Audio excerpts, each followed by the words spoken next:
Welcome to Medicine Matters, the Springer Medicine podcast. I'm Dr. Jane Gosland. We're heading into hepatology today, and we sure have a bumper edition for you this time. I'm going to start with a question. Can you define and distinguish between MASLD, NASH, MASLD and MASH? If your answer was like mine, unfortunately no, then do not worry. We have a fantastic expert joining us today, and he's going to walk us through it all. We're going to make sure that in less than an hour's time, you have a solid understanding of the significant changes in terminology that have happened. We look at what's changed and why, and importantly, what that means for your patients. I learned so much from this conversation. I really hope you do too. Hello, I'm Natalie Wood, a Senior Clinical Content Manager at springermedicine.com. Today I'm delighted to be talking with Professor Vlad Ratziu about metabolic dysfunction-associated steatotic liver disease and steatohepatitis, otherwise known as MASLD and MASH. Welcome and thank you so much for joining me. Thank you for having me.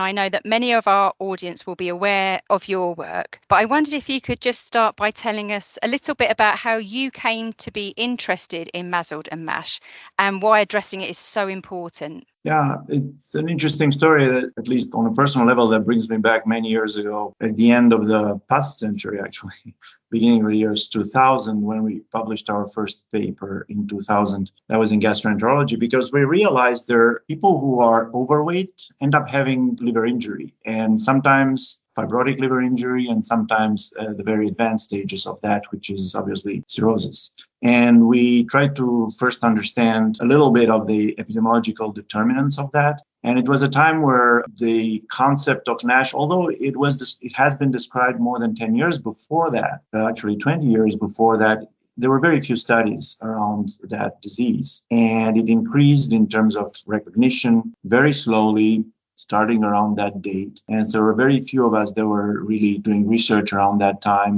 Hepatology was dominated by viral hepatitis and other things. And it all started there. And the fact that we observed this clinical observation in our patients, the fact we work in a hospital where we have a very large diabetes clinic, lipid clinic, obesity clinic, and those patients were investigated by us for different aspects of dysregulation of liver function, whether liver enzymes, the presence of steatosis. That became something of interest to us and also to the other specialists that were in charge of these patients, that were taking care of these patients. And because we expressed interest in that, they started to send us these patients for further hepatological investigation. And then we realized that there is a very strong connection in terms of pathophysiological terms between the liver injury and the metabolic dysfunction, which was at that time more or less called the metabolic syndrome, in any case, insulin resistance, all the clinical phenotype that goes around that. And there was a very strong connection between that and the liver injury. And that, of course, triggered a lot of research. And then obviously one thing leading to another, we started to investigate that really closely, build a research program around that. And around 15 years ago, the pharmaceutical industry started getting interested in this disease as well. And then the first attempts at developing drugs for this condition started. And that brought us into a whole other era of doing clinical trials in terms of therapeutic trials for this disease, and so on and so forth. And also, obviously, around that time, many teams in the world with highly competent experts started looking into this disease, either studying the epidemiology, the natural history, the way to diagnose it, the non-invasive diagnosis, and also the pathophysiology. And it became one of the major themes of research in hepatology that is nowadays. So it was a gradual process, but for sure, the fact that there is a real clinical observation, that there is a real clinical connection to other diseases, that, by the way, goes both ways, maybe we'll talk about that, makes it that it became something very interesting to study. Thank you. I think that sets the scene perfectly. Now, there's a lot for us to talk about, but I wanted to start by touching on the updated subclassification of steatotic liver disease that was published in June 2023, and that came with the nomenclature change from non-alcoholic fatty liver disease and non-alcoholic steatohepatitis to MASLD and MASH. You were a part of the consensus group that produced the update, so I wondered if you could tell us a little bit about why it was needed. There was a problem with the way this this disease was defined and labeled from the very beginning. The initial observation was that there is a histopathological image when you do a biopsy and you look at what's in the liver of these patients that is very resemblant to alcoholic liver disease. Although these patients did not drink alcohol, or if they did so, it was in very low amounts that could not explain the liver injury, that pathological image. And therefore, the disease was called non-alcoholic. So at that time, it was appropriate because that was simply a visual observation and nobody really understood why this disease is there and where is it coming from. However, as we started doing all these years of research, it became clear that the problem these patients have is not that they don't drink alcohol, is that they have insulin resistance. They have overweight or obesity, diabetes, lipotoxicity, and that's what damages the liver. It turns out that the type of lesions that are created by these constellation of problems that is at the root of the disease is very similar, morphologically speaking, to alcoholic liver disease, but the similarity stops here. And then it became totally inappropriate and problematic to still call these people non-alcoholic fatty liver disease. So it would make much more sense to call a disease by what it is rather than by what it is not. Knowing that there are clear ways to, of course, for the diagnosis, to exclude those people that have significant amounts of alcohol. So that was the first point. The fact that there was a strong discrepancy between the knowledge we had now with a lot of indications and from all sorts of experimental models that explain that the problem of the disease is insulin resistance, while we're still calling it non-alcoholic and did not recognize in the name the root of the problem, pathophysiologically speaking.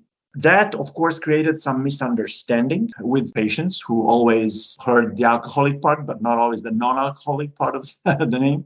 And they were stunned and sometimes offended that we could label them alcoholics when, in fact, that's not what we did. But there was a miscommunication at that level as well. And we also felt that it's not a very efficient way to inform people, societies, patients, organizations, political bodies about this disease and the public health burden if you don't call it by the right name. The second problem that was also obvious is that if you say non-something, that means that it is an exclusionary diagnosis. It turns out that many patients can have the whole metabolic phenotype with overweight, dyslipidemia, hypertension, but still drink alcohol. Not in huge amounts, otherwise they will be labeled alcoholic liver disease, but a bit above the threshold that was usually considered for the diagnosis of this disease, which is nothing or mild. So many people actually in the real world drink moderate amount of alcohol. Probably not sufficient to induce pure alcoholic liver disease, but sufficient to induce severe liver damage if associated with this metabolic part. And then these patients were nowhere in the classification. They were in a black hole. They weren't left in any place that will allow them to build cohorts, to be part of those cohorts, to be part of research, either diagnostic or therapeutic. So by doing this classification, we tried to fill up that gap as well. So those were the reasons why we did that. There's a third reason, which is more contentious, less consensual, I would say. Some people agree with it, others disagree, which is a stigma fact. So for English-speaking individuals, some felt that calling a disease, even though it's not a person that you call fatty, but a disease that's called fatty might induce some level of stigma. And there are some studies that have indicated, that suggested at least, that some patients might feel this as stigmatizing. It's not true for all cultures. It's not true for all languages. It doesn't translate the same way in non-English languages. So not everybody agrees on that, but that was another reason to find a medical term that is more neutral and doesn't include the word fatty. So those are the main reasons. And also the fact that the disease has reached important proportions epidemiologically and also in terms of healthcare burden. And at the same time, now we start to have drugs that could influence the natural history of the disease, efficient drugs on the market. So for all these reasons, we felt that it is time that we correct the imperfections of the first nomenclature in the ways I explained. Looking at the name change in a bit more detail, I was wondering whether MASLD and MASLD and MASH and NASH could be considered as the same. Does one equal the other, or are there differences that we need to be aware of?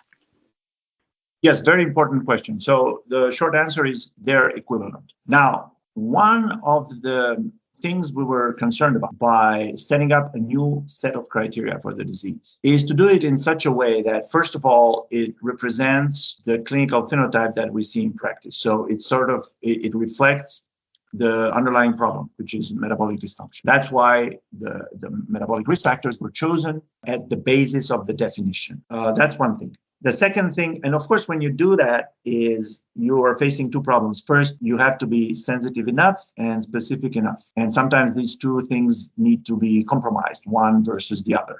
You don't want to include patients who too mild, I would say, in a certain way, and you want to be specific enough not to include everybody. And that is difficult to strike that balance. But I think that the main concern was to strike a balance that would allow to not leave anyone behind. So the maximum people that were labeled as being NAFLD with the historical definition would also be identified with a new definition. And that for obvious reasons, because many people feared that if we change the definition and therefore if the two populations are not superposable or no longer overlapping, and if many people would have qualified with the older definition but not with the new one, that would raise many problems in terms of diagnostic modalities, in terms of validating the diagnostic modalities, the non-invasive markers, and in terms of clinical trials. Because at that time, many of these therapeutic trials were ongoing already. And then you don't want to have a disease defined in a very different way from what the definition used to put these patients in a trial. So there's a lot to discuss around that, but the bottom line is that the way the elements of these definitions were chosen makes it that these populations are 99% identical. And this was tested empirically by looking back at the cohorts of patients we had, either epidemiological cohorts of patients or cohorts of patients that were used for a non-invasive test qualification, validation at least, or people included in clinical trials, and the 99% overlap has been confirmed in all these situations. So we can confidently say that basically what we did is to streamline the definition in such a way that it gives a solid underlying foundation for the disease, pathophysiologically speaking. So you need to have metabolic risk factors that are a reflection of the metabolic dysregulation. So a positive definition. And by doing that, I think we capture the whole spectrum of the disease. And the 1% of people who are not recognized with the new definition are, in fact, people who had steatosis, no metabolic risk factors whatsoever. So therefore, most probably, steatosis that is not due to the same cause as the one that causes NASH or MASH. So I think it's a very good step towards that. Now, of course, you can then argue, and that's it's a little bit maybe too specialized, but you have to make the distinction between terms that are used for the definition, for defining a person and labeling, yes, he has disease, no, he doesn't have. And then which one of these parameters are the ones that predict a severe course of the disease? And that's the prognosis versus diagnosis. And that's a totally different question. So not all of the metabolic risk factors that have an equal weight in the definition also have an equal weight in terms of prognosis. But that's okay. What we were interested in is first to have a way to define this population based on sane principles rooted in the pathophysiology of the disease. That's great, thank you. I was also wondering whether the evidence of equivalence means that the updated nomenclature will be widely accepted and everyone will move forward with the new terms. Yeah, so for sure, the demonstration that you have this 99% overlap makes it that, honestly, all studies made with non-invasive biomarkers don't need to be repeated within a definition, okay? So I believe that should be fine, and it's no longer a point to argue about. What is surprising is that when you read the document, the summary product specification characteristics of resmetirom, which is an official document put forth by the FDA once the resmetirom was approved, there is no issue about changing names or whatsoever. So that, while a lot of people fear that that might be a problem, at least for the label of these drugs once they get approved, I personally don't see a problem so far. And I think that's fine. And also, by the way, it is important to understand that when you do a clinical trial, therapeutic, you select beforehand a set of inclusion criteria, and you can do what you want. You can select them the way you want. You're not tied to a particular definition. So if you want to include 1, 2, 3 metabolic risk factors, you do it the way you want. So that gives you the possibility to work within a definition in a way that is not jeopardized by the definition itself. So that shouldn't be a problem for clinical trials at all. It's great that you've mentioned resmetirom, because I obviously want to talk about the very exciting publication of the phase 3 trial data earlier this year, followed shortly by the accelerated approval of resmetirom by the US FDA. I wondered if you could give us some of the highlights of that trial. So I would like to give you some historical highlights first, because we're very happy that this trial was first completed, which is not an easy thing to do with 2,000 so patients. And over a long period of time. And by the way, the trial is ongoing for clinical benefit. So it's a very complex thing. Folks at Madrigal were very talented to be able to push through this successfully. But there were other attempts before. And unfortunately, with the same number of patients, the same amount of effort involved on this part of the sponsor and the investigators, and unfortunately unsuccessful. So there was elafibranor, completed a very large phase 3 trial, unfortunately failed to show it. There was obeticholic acid with the Regenerate trial, which completed a 7-year trial. First ones who did that. And the trial is entirely positive. Unfortunately, the risk of it was considered too high by the regulatory agency in the US, so the drug is not approved. But that was a major undertaking by Intercept. And now we have the results of that trial in terms of clinical benefit. And the results were just presented at the Digestive Disease Week in the United States. There is, as we have thought, there is a reduction in progression to cirrhosis in people who are taking this drug over 5 or 6 years, which is a major result. And we hope and we're very confident that this will also be the case with resmetirom. But that's good, because that tells you that probably the whole paradigm that was put forth by doing these trials, which is that you first improve several histological aspects of the disease, NASH resolution, fibrosis improvement, and that will result, if you keep treating those patients long enough, with enough high numbers in each arms, in a reduction in progression to cirrhosis. Once you have reduction in progression to cirrhosis, I think you're fine, because then the clinical benefit will follow. But obviously, it will take another 5 to 10 years to have clinical benefit. So the concept wasn't wrong. Now you have to find the right drug that does it fast enough and strong enough so that you can see the result after 1 or 2 years of treatment, and a drug that is well tolerated so that the patient can take it for a long time. Thank you for putting the progress in context of what's gone before. So what is it about resmetirom that's so encouraging? Resmetirom seems to have that profile. Excellent tolerability profile, very few side effects, very safe, easy to take oral drug. And it obviously had a beneficial effect both on the inflammatory part of the disease, so improving activity and improving fibrosis. Honestly, and after only 1 year of treatment, with a clear difference versus placebo. And also, very interestingly, probably a mode of action, at least a biological action that is limited to the liver. There is improvement in the lipid profile, which is a good thing for these patients because they're still at risk of cardiovascular events, and any additional protection is good. But no other effects outside the liver, which is very good, because we need a strong liver-directed drug for this disease, and resmetirom seems to be a very good possibility for that. Also, we have learned some very interesting things from this trial, which is, again, positive for both histological surrogate endpoints. And those things that if you treat steatohepatitis and you're able to improve the activity of the disease and make steatohepatitis, I would say it fast disappear, then you will have improvement of fibrosis. You have to wait a bit, but improvement fibrosis will come. And if you wait even longer, probably there will be less progression of the disease towards cirrhosis. Remains to be seen with resmetirom, but I don't see why this won't be the case as it was with obeticholic acid. That's what we learned. So improvement of steatohepatitis, of the activity, comes first, and it's predicting or heralding the improvement in fibrosis. The other thing we've learned is that the stronger the effect on liver fat, the stronger the anti-steatogenic potency of the drug. And this can be measured very precisely with MRI techniques. The highest proportion of improvement in steatohepatitis, and hopefully also of fibrosis later. So we've learned that taking away the fat from the liver, the good fat and mostly the bad fat, makes it that there's less signals for inflammation in the liver and therefore less reasons for the liver to become fibrotic.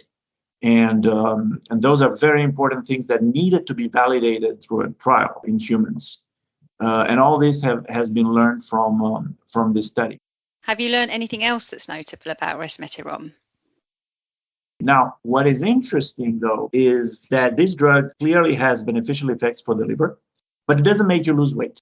So in the beginning, we said that at the root of the disease is overweight, which induces hyperinsulinemia, insulin resistance, and then lipotoxicity. So here you improve the disease without improving the condition and actually without improving insulin resistance, just by alleviating the inflammatory aspect in the liver and the progression to fibrosis. So therefore, the question becomes, okay, is that enough? Or do we also need to make these patients lose weight to improve the metabolic condition of this patient? So again, resmetirom improves the lipid profile in a very strong and across the board for most atherogenic particles. But there's still the insulin resistance, glycemic dysregulation, and overweight, which are still there. Now, there are other ways to treat that. And maybe it's unreasonable to ask one drug to treat everything. But that is an open question, especially since now we have drugs such as the incretins, the GLP-1 analogs, which are able to act on the metabolic side and weight loss side, and certainly improve some aspects in the liver. We'll have to wait to see for fibrosis. But that opens the whole field of thinking of what is important for the patient, how this should be managed, in what order, what potency, and so on. Absolutely. I was going to ask about combination treatments and whether that's something to be investigated, targeting different aspects of the condition, and whether that might have a synergistic effect. Is combination treatment something you can imagine being progressed, or would it just be too difficult to address in clinical trials? Yes, it's extremely complex, and we should not rush into fantasies about combination therapies without really looking at all the different aspects that need to be taken into account. For instance, one of the aspects is who treats which patient and in what country, and how do different countries differ. And that's a major aspect, because where I work, people like to go to different specialists.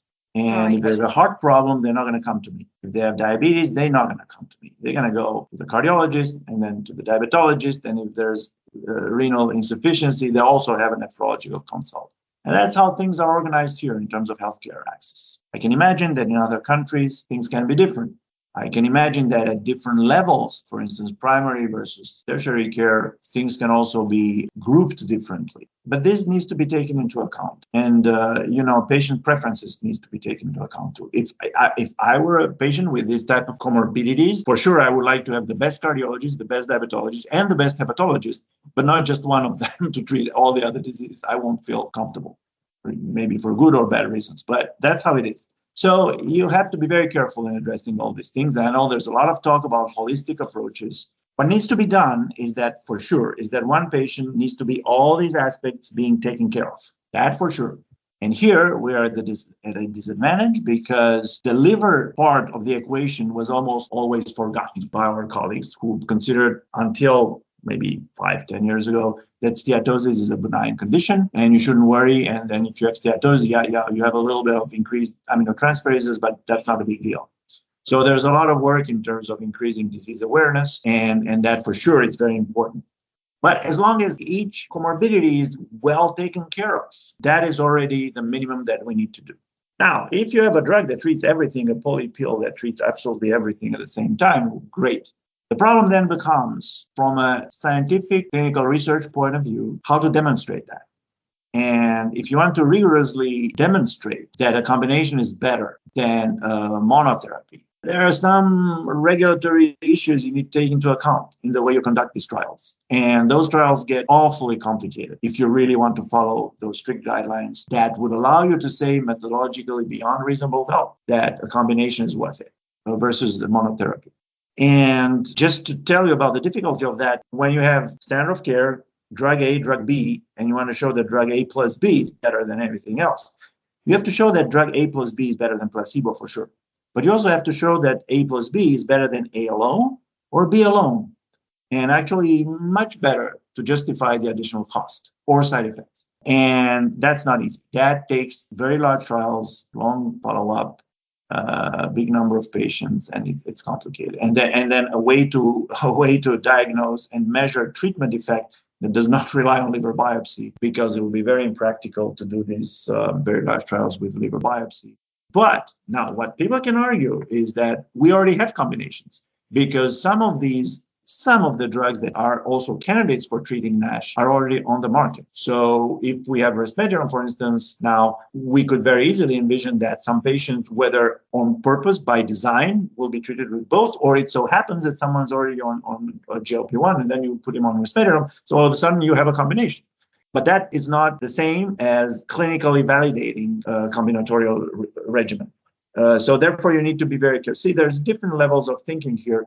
And of course, on a pragmatic level, some people will end up having two drugs that are potentially treating NASH. Then you get into a different level of difficulty, is that those patients that were on a GLP-1 receptor agonist for diabetes or for obesity, and that will be put on resmetirom, the reason they're put on resmetirom is that the disease was still there despite them being on the GLP-1 analogs. Let's say GLP-1, targeting anything in particular, but that's an example because they're already on the market. So that means that you also have to take into account when you talk combination, when do you start the combination? Are you talking a combination de novo, when you don't know if a patient will respond to any of these drugs, or are you talking to a combination, sort of an add-on therapy to patients that are already on a drug but are obviously not responding sufficiently to that drug? So it's a very different situation than a combination where you treat from the beginning with two different drugs, see how this works. So they're clearly non-responders for each one of these drugs. And adding something on top of that, it's a different type of combination than the one people have in mind when they talk about, there's two drugs, let's combine them. Returning to the phase 3 trial of resmetirom, patients had moderate to severe NASH but had not progressed to cirrhosis. One other thing I wanted to ask is about treatments for cirrhosis and whether you think they are beyond our reach. Yes, so that is a very important problem. And obviously, there are many trials ongoing for people with cirrhosis. There were some trials before, and they all failed. So it won't be easy to have a successful cirrhosis trial. One of the difficulties, and everybody wants to do a cirrhosis trial because there is an unmet clinical need, so scientifically it's understandable. Also because that's where most of the benefit can come for the patient, but also for the company that sells the drug. Because obviously, the closer you are to a clinical event, the more value the drug has, if it's efficient. So everybody wants to go into cirrhosis trials.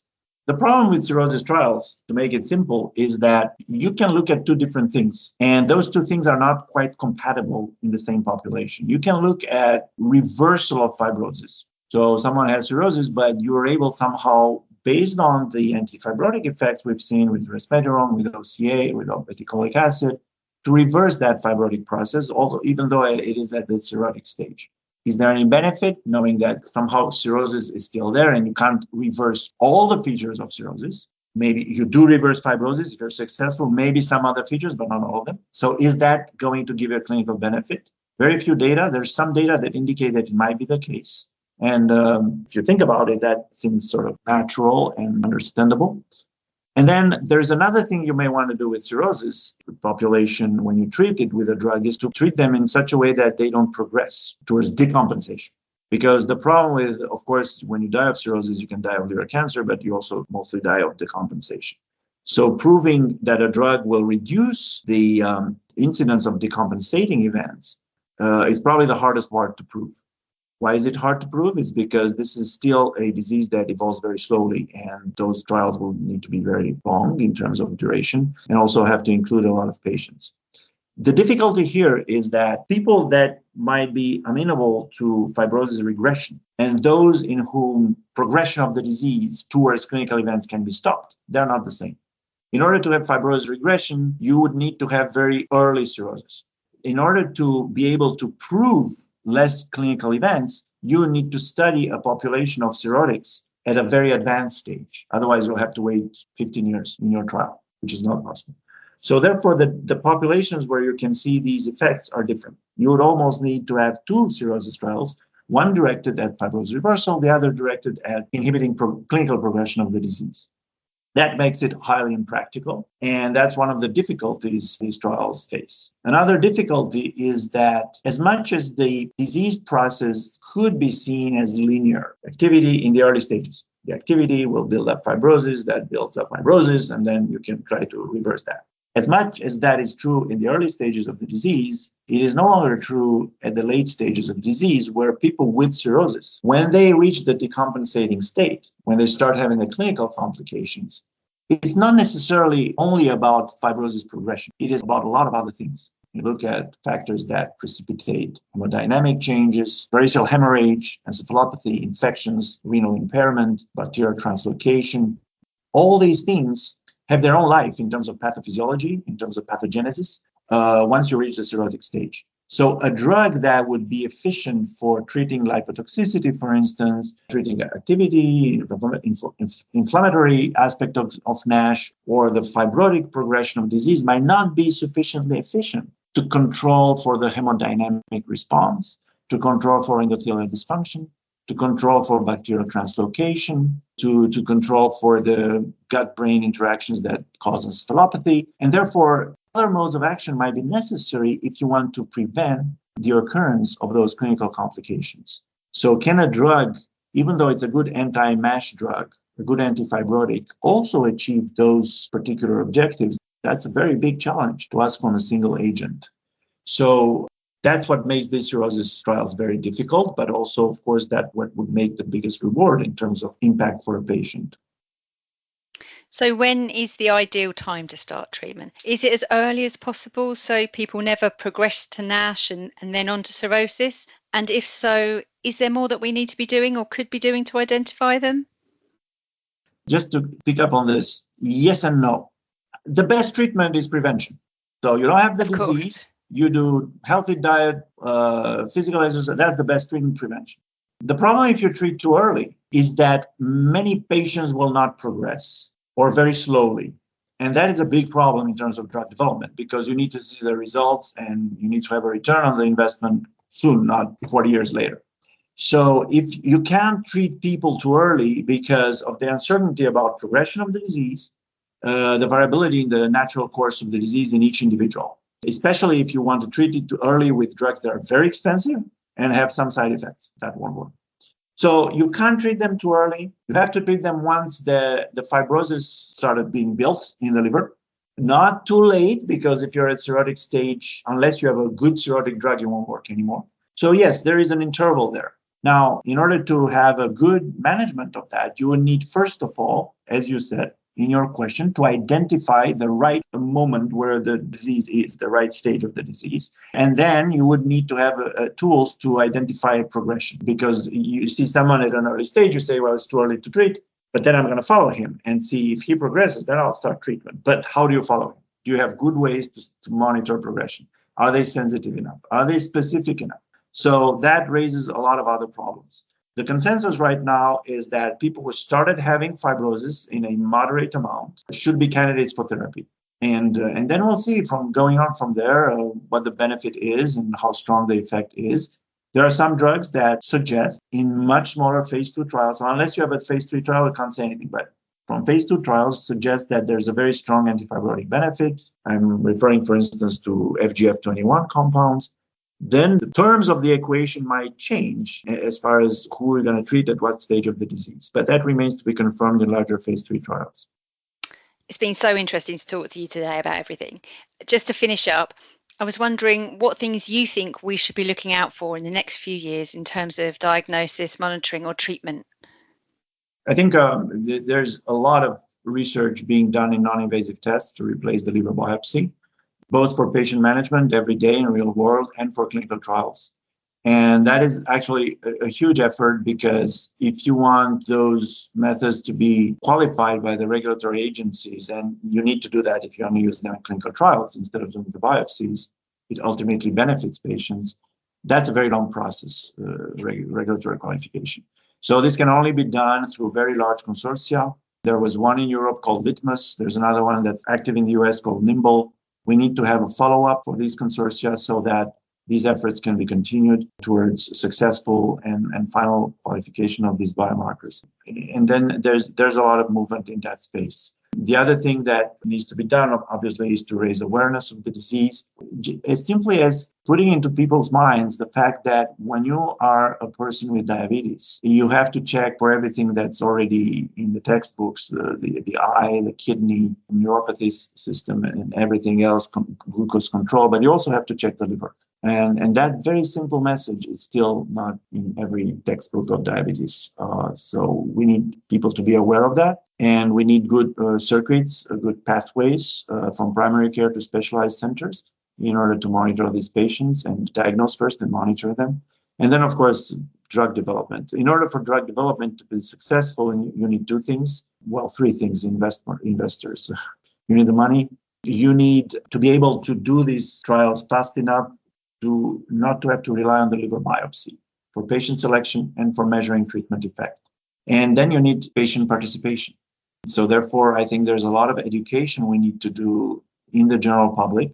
And that's not specific for this disease, obviously. But there is still a lot of reluctance in the general public to participate in a clinical trial. So people need to be told what a clinical trial is about, what are the ethical safeguards, the technical safeguards in terms of potential toxicity, how all this was very carefully looked at by the regulatory agencies, the ethical committees before it gets to a patient signature. And this is very important because when you do everyday therapeutic trials, you realize that a lot of this can be improved in order to have more trial participation and in better conditions. That's wonderful. Thank you again for taking the time to speak with me. It feels like such a great time for the field, and I'm really looking forward to seeing what happens next. Pleasure to be with you. Thank you.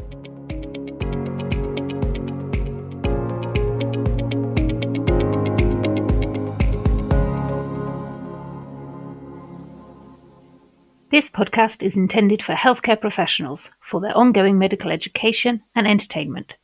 It should not replace the professional advice of a doctor or pharmacist and may not be used as a basis for diagnosis or any change to the prescribed treatment of disease. The views expressed by our moderators and guests are their opinions and do not represent the position of any third parties. The information given in the podcast is subject to change as the scientific field and clinical advances progress.